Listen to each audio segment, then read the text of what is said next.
As the world begins a new school year, the children of Gaza are left behind, deprived of the opportunity to learn, dream and grow.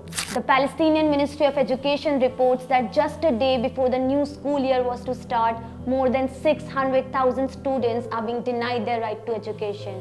The numbers are heartbreaking. 85% of Gaza's schools, 477 out of 564, both public and private, have been destroyed by Israel's relentless bombardment. The ministry's statement sheds light on the horrific reality. Over 25,000 children have been killed or injured, including 10,000 students. And in this brutal assault, 90% of Gaza's public schools are now reduced to rubble. Gaza's universities too lie in ruins as the very foundation of education is crumbling. Education has always been a cornerstone for Palestinians, a pathway to hope and resistance. Before the war, Gaza boasted a literacy rate of nearly 98%, and now, even in the face of such destruction, the Ministry of Education is striving to provide e-learning and 10 schools for the children of Gaza, fighting to keep their right to education alive. Humanitarian workers warn of a catastrophe for the future of Gaza's children.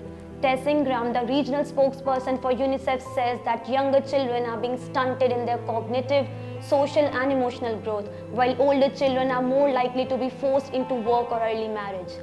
The longer a child is out of school, the more they are at risk of dropping out permanently, she says. This is a generation on the verge of being lost, and the loss doesn't end with education. According to Gaza's government media office, 69% of the victims in Israel's ongoing genocidal war in Gaza are women and children. Just let that sink in.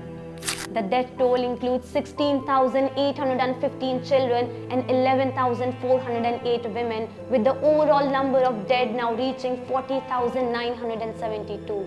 And tragically, more than 10,000 are still missing, either buried under the rubble or in Israeli detention.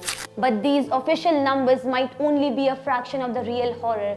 Unofficial data suggests that death toll could surpass 2 lakh, with over 40% of the victims being children. Yes, that's 80,000 children.